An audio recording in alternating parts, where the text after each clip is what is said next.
ceasefire. The president posted on Truth Social that there is a ceasefire deal between Israel and Iran. Do you believe that? He also said that it was a war.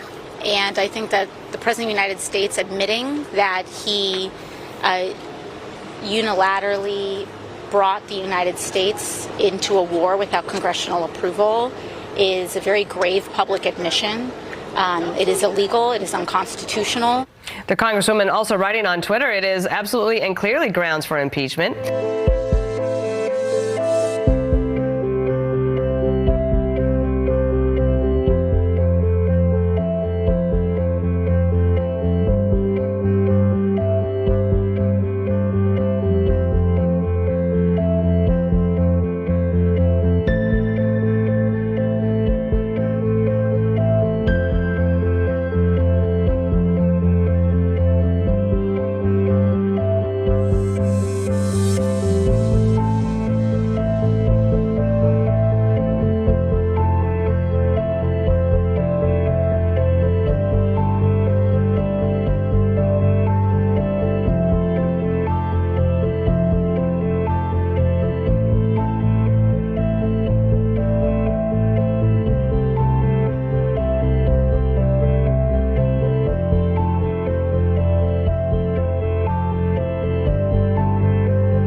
Democrats handle this escalation? Will they carry water for Iran's Islamist regime, for the mad mullahs? We've heard a lot of claims from the Democrats that the strikes were unconstitutional, against international law. We've got the likes of AOC and Hakeem Jeffries calling for impeachment. They really are getting on the front foot with this. But again, I wonder whether this is going to be counterproductive for them. I think so, and they feel really scattered. There's like 15 different messages that have come out of the Democrat Party. You had John Fetterman of Pennsylvania very much in favor of it. You have these guys calling for impeachment. Impeachment is their favorite tool of choice against Trump. They did it twice over the perfect phone call, quote unquote, and the insurrection. They didn't rise to the legal standard of insurrection. So have they learnt from that, or do they still know that the more radical elements of their supporter base get excited when they hear the I word, and they are just going to keep going down that road, even if it just makes them even more unelectable? I think it seems to be the latter. They just don't have the votes right now. But if they were to gain back the majority in the midterms, which is possible because Republicans have a very slim majority, absolutely, I think they're going to find the first cause they can cook up to do it. And that's another reason why Trump really has to act fast, because who knows how much time he has left if they were to do this. Well, it's going to be fascinating what they come up with. Cook up, I think, was the perfect term there.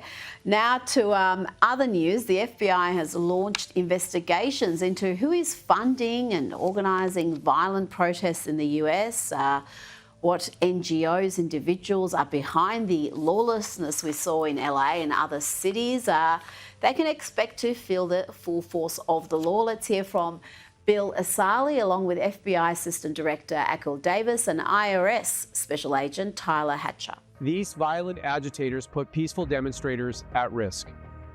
The FBI and our federal partners will continue to investigate individuals and organizations who are knowingly funding or committing acts of violence against law enforcement, as well as the destruction of property. We are currently tracing money to determine who is providing funding for these riots. Funding crime doesn't just affect the criminals, it also disrupts entire communities. Each dollar funneled into illegal operations fuels violence, undermines law and order, and perpetuates fear.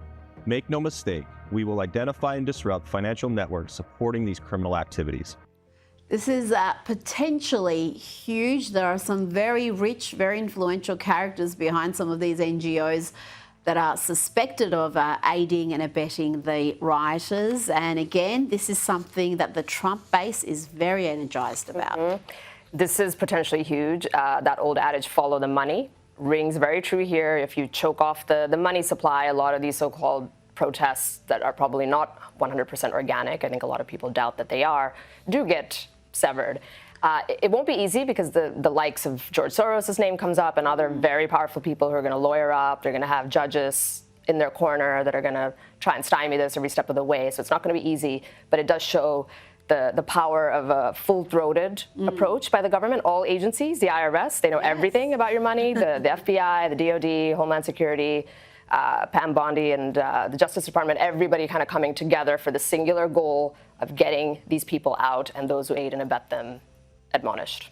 Now, before you go, if you were advising the Australian government, which has now got a relationship with our biggest ally, the US, that isn't the strongest it's been, we've had the Prime Minister snubbed repeatedly, how would you look to repair that relationship? How do you, because we have the trade tariffs to negotiate, we have AUKUS, we've got the defence spending. It's a really critical time, and Albanese needs to get some face time with the president.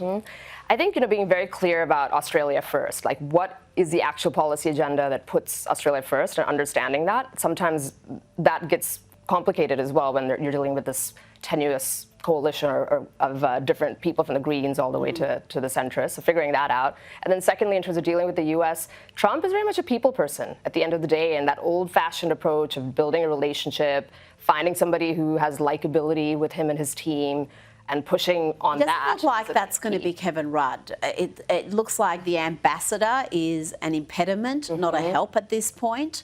Do they have to make a call on that? Because this relationship has... it's tainted. It's potentially beyond repair. It's as weak as it's been in several decades. And he doesn't seem to be pulling away from that. Albanese seems to be backing Kevin Rudd in that role. But I would have to imagine, I don't think Trump is really spending too much time thinking about Australia right now. But if he were, and if he said, I can't work with this guy, send me somebody else, I'm pretty sure that would happen. Kosher Gator, thank you for your time. Pleasure.